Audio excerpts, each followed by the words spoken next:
some questions. Would you call yourself a lucky man? Yes. Yeah. Can you say something about the deeper essence of being happy? Happiness is a function of your growth in consciousness. Everyone is searching for happiness and satisfaction everywhere in all walks of life. That's what people do. The reason they fail mostly is because the core problem of unconsciousness isn't addressed.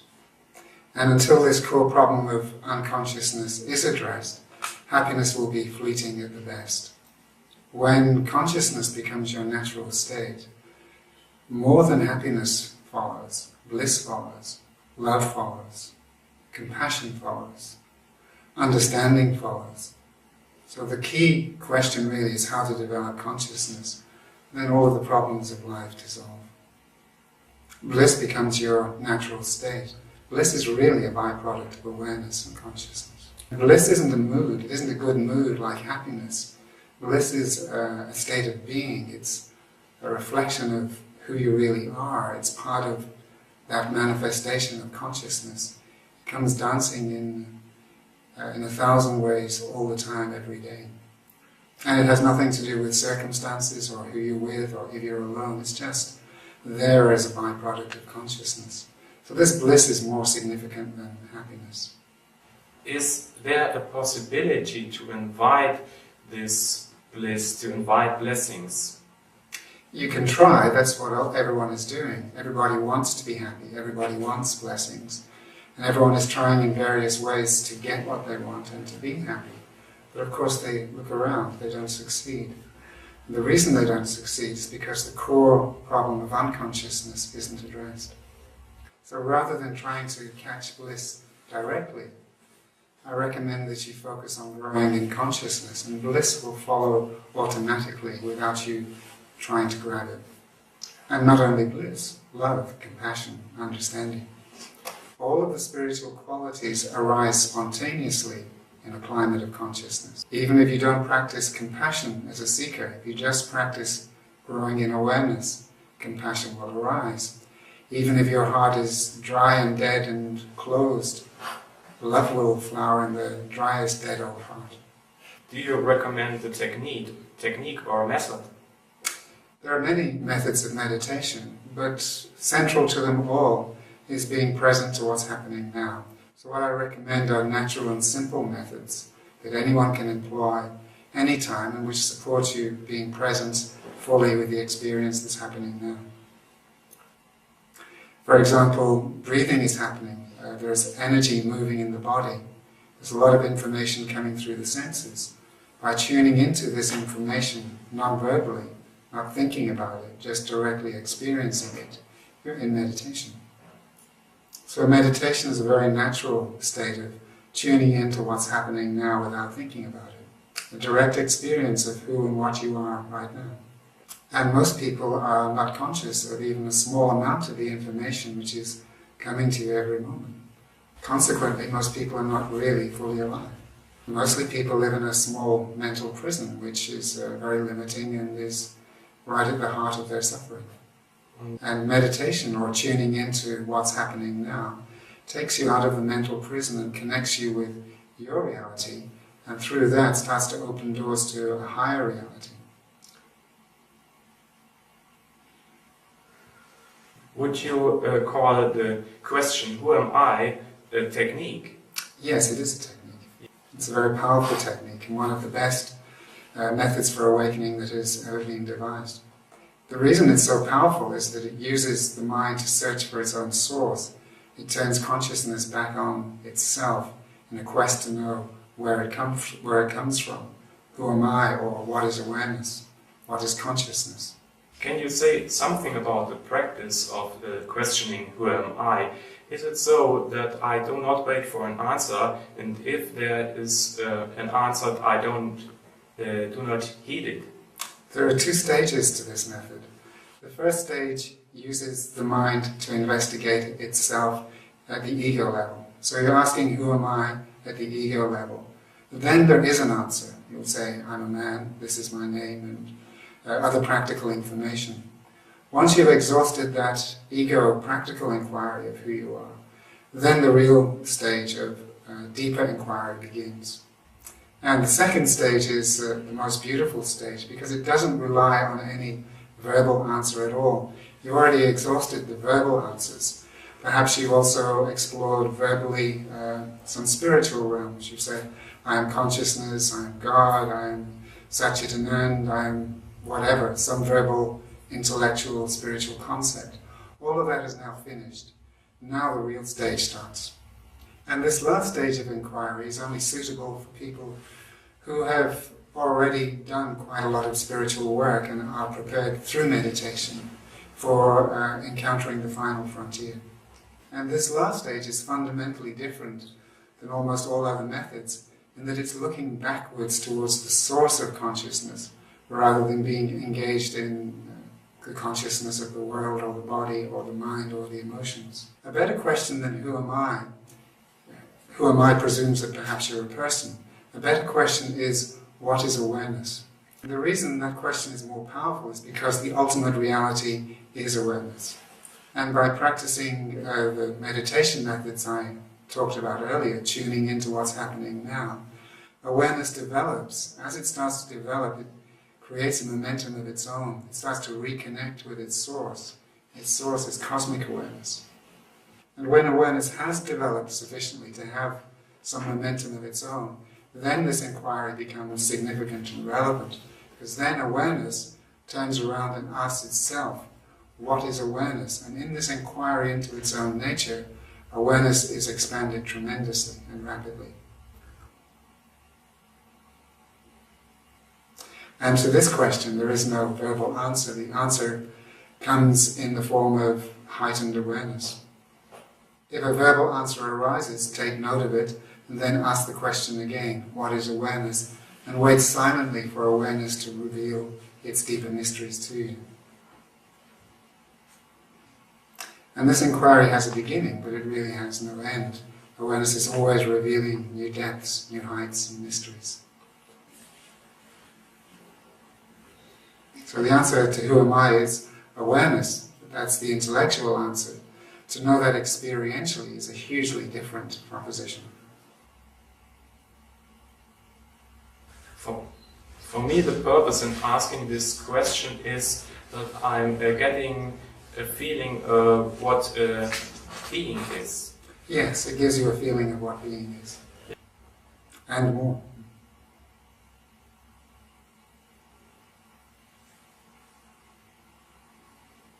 You call your meetings Satsang. Can you say something about the special meaning of these meetings? Are they different? Is it different when you meet people in Satsang than in the ordinary world? Yes, it's very different. Satsang is a sacred space, a special space where we come together and meet for this purpose of sharing spiritual experience. And really it's for a transmission. People like me are used as channels for divine light and consciousness. So when we come together to meet in Satsang, it's for this purpose of sharing that light and consciousness. And I'm quite different when I'm not in Satsang. I behave more like a normal person. I have a role to play as a father and other roles to play, which don't involve me being a Satsang teacher. So when I'm here, I'm doing this role. And this is a very powerful and intense way to be with people. And when I'm in this role, everything comes through me. The divine energy comes through me very strongly. The energy of everyone in the room comes to me. You're all inside of me, literally. There's a deep merging of our souls and energies and spirits as we sit here. So there's an intimate connection going on. All of your energy is coming into me, being transformed in me, and then going back as light and consciousness. That isn't happening so much in the rest of my life. It does happen automatically everywhere, wherever I am. In a way, there's always a satsang around me in a shop or an aeroplane or a train or a restaurant or with my family. But it isn't for this particular purpose. The people here have come consciously to participate in this meeting. And that is the difference. We're here for this purpose, and it creates a special sacred space.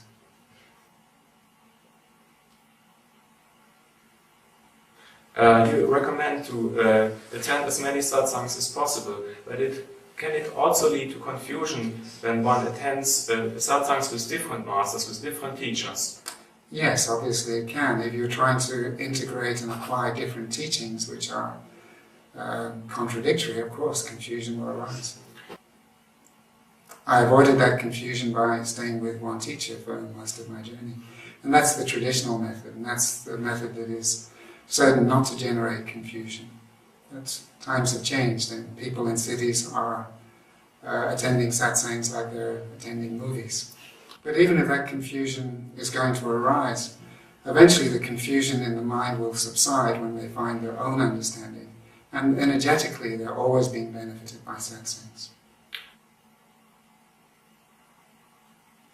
And whatever happens is good. There's no ideal way, really. There's only the way that happens for you and everybody else. So ideals are always going to be broken. It's better to be realistic and let people do what they want to do. And whatever people want to do is what God wants them to do. So there's never any real problem. Most people are longing for a relationship. What can you recommend for these people? Find someone.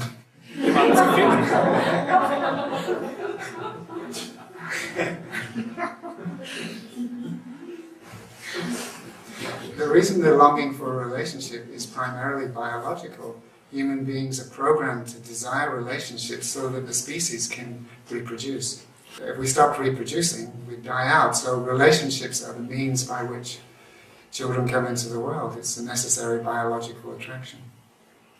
And most people do eventually find someone, and in the ordinary world, most people have children and reproduce. So the system seems to be working. And in general, I would say to everyone, if you want a relationship and it's not happening, be realistic. Learn to enjoy what you have now. The same to someone who is married and would like to be free. I'd say, too late, enjoy marriage. And this is the key to enjoying life, is to accept the circumstances that you have, live them fully and consciously, and stop wishing for something else. Live the life that you have today. If you're meant to be with somebody, they'll show up. If you're alone today, enjoy. Aloneness has a tremendous beauty.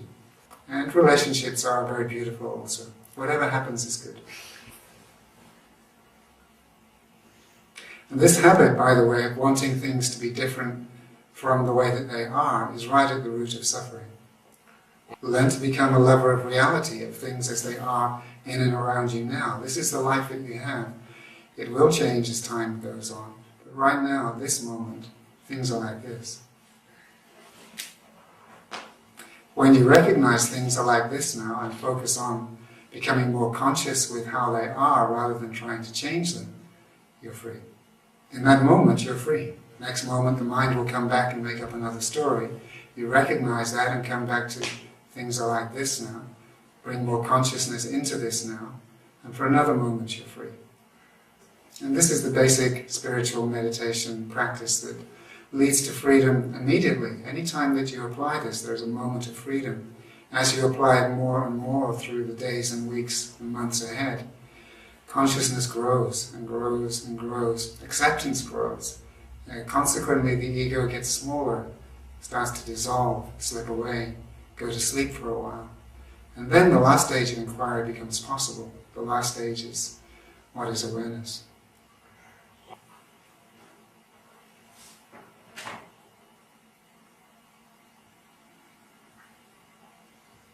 I have a question for your outfit. You are wearing black clothes. Is there a special meaning in this? No. Nice. Previously I wore white clothes and there was no special meaning in that either, but black is easier for the laundry.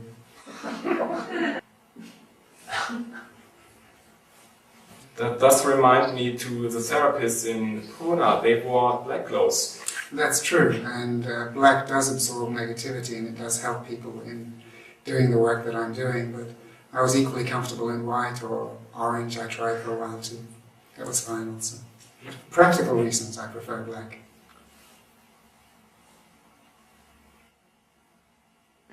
I have a question to the phenomenon that masters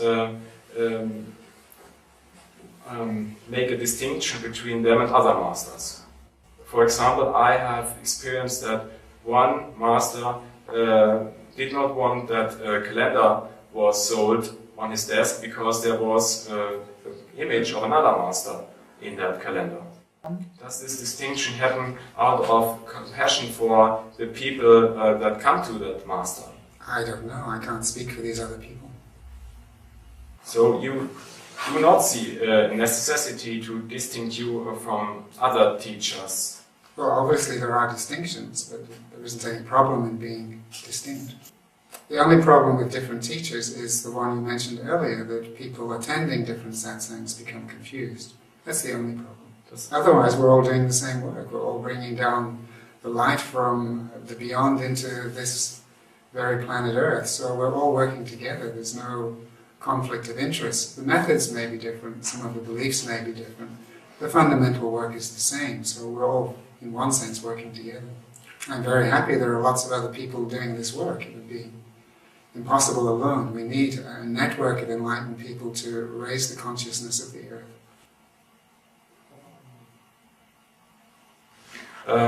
On your homepage, they say that you are a Buddha. Are there people that aren't Buddhas? A Buddha technically means somebody who has reached to the second stage of enlightenment, according to Buddhist terminology. And a Bodhisattva is somebody in the first stage of enlightenment. People in the third stage of enlightenment are also Buddhas. So everybody else is not a Buddha, technically. Poetically, everybody's a Buddha. But if everybody's a Buddha, then the word has no meaning. Everyone's a Buddha in waiting. Everyone will be a Buddha, that's for sure.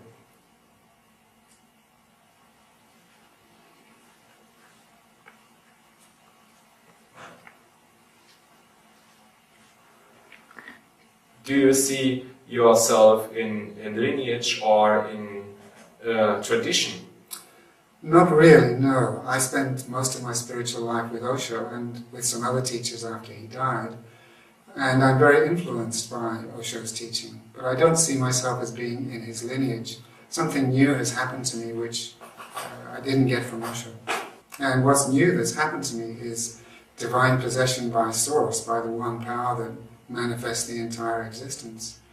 And that power came with full enlightenment, on the second stage of enlightenment, in 1997, and took over me and started using me to share its message of unity. So this is a new thing that really isn't connected to Osho or any other teacher. And in my written work, that message from Source, you can, if you read it, you'll see that it's influenced by many different teachings. But it is fresh and new, it's original, it's something which I personally could never have written from my own spiritual experience. It really is a divine message. So that's a little different from Osho and all my other teachers. And my work now is to create the conditions for unity, rather than perpetuating one lineage or one tradition, which means being somehow not connected to the other lineages and traditions. My work is actually to unify all of the existing traditions. At least that will be my work very soon. At the moment I'm just sharing satsangs like this, but soon I'm informed my real work of being a divine messenger for unity will start. The problems that humanity faces are rooted in division. Unity is the solution to the problems that we face.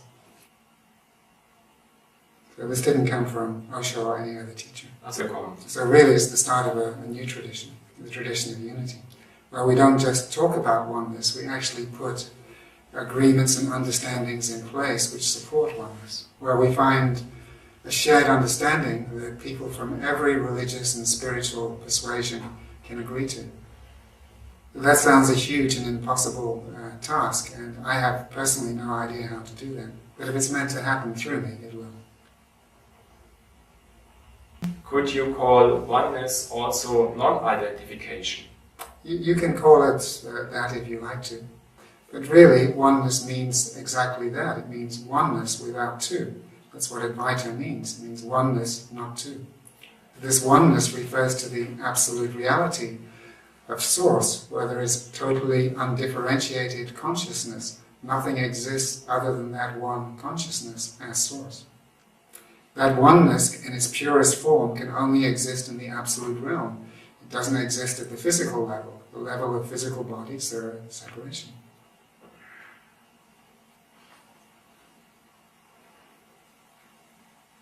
Yes? What do you really mean with predetermination?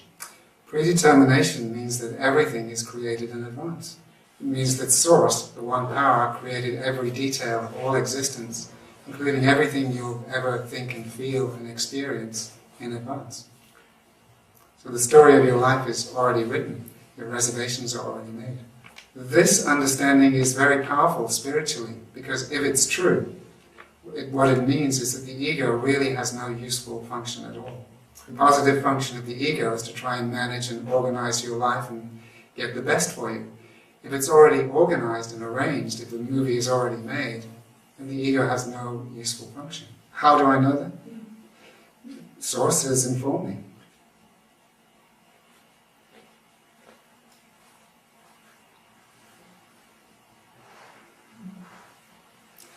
You don't know that. You don't know if it's true or not. But have a look, if you don't know if it's true, have a look if it's useful or not. Obviously it's more useful spiritually if the ego is not required.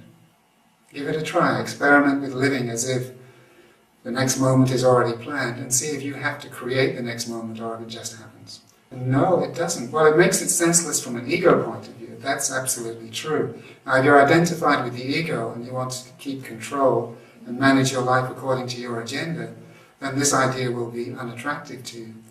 But if you're an evolved spiritual seeker and you're getting ready to let go of the ego, then it will give you tremendous support in that final letting go of the agent of suffering. So the idea, whether it's true or not, you don't know. But certainly it's very useful to evolved spiritual seekers who want to let go of the ego. For people who don't want to let go of the ego, who want to develop it more, want to be in charge of their destiny, a master of their fate, they won't like this idea at all. Remember, the ego is the sense that I am the doer, and the only way to freedom is to dissolve that sense and to become a non-doer. This dissolution of the ego is the last stage of the journey. In the meantime, if you experiment with ideas like this and see, does it bring more relaxation to your life? Does it bring more joy to your life? Or does it feel like a limitation to you? And then follow your feeling. If it feels good, go with it. If it doesn't feel good, try something else for a while.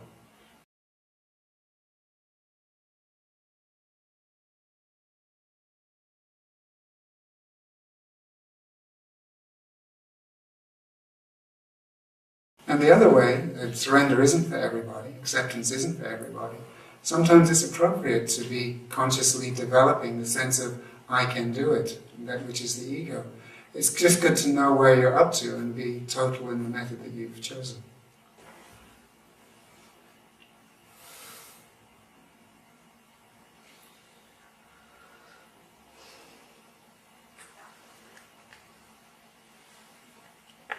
So is the suffering that happens to people through wars, for example, is it unavoidable?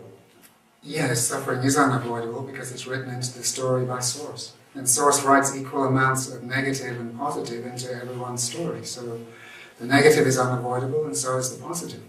Everything that happens is, in the ultimate sense, unavoidable. Everything that happens is only for one reason. The reason is Source has created it that way. Understanding that helps tremendously because it frees up your energy from the fight. And the fight is, of course, half of the suffering.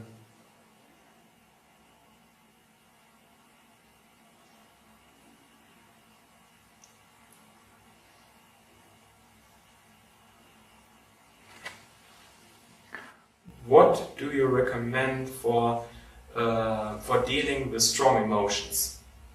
Release them through catharsis, and after the release, watch them consciously in meditation. Don't put your negative emotions onto friends and other people. That hurts them and creates more problems.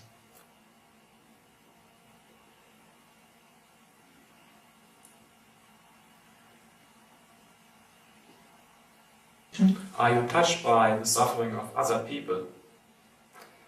Yes and no. I feel compassion for all humanity, but I don't suffer with them in the sense that my heart bleeds with someone who is in pain.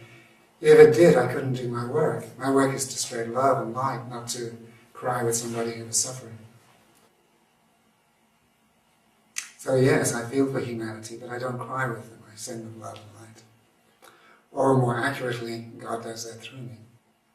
Actually, I don't do anything at all. Everything just happens through me.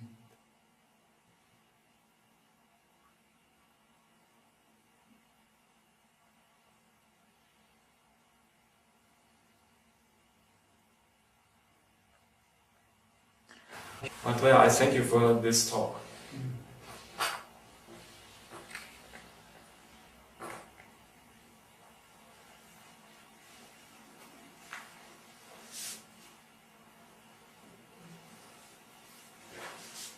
Let's go inside and sit silently and feel the energy of now.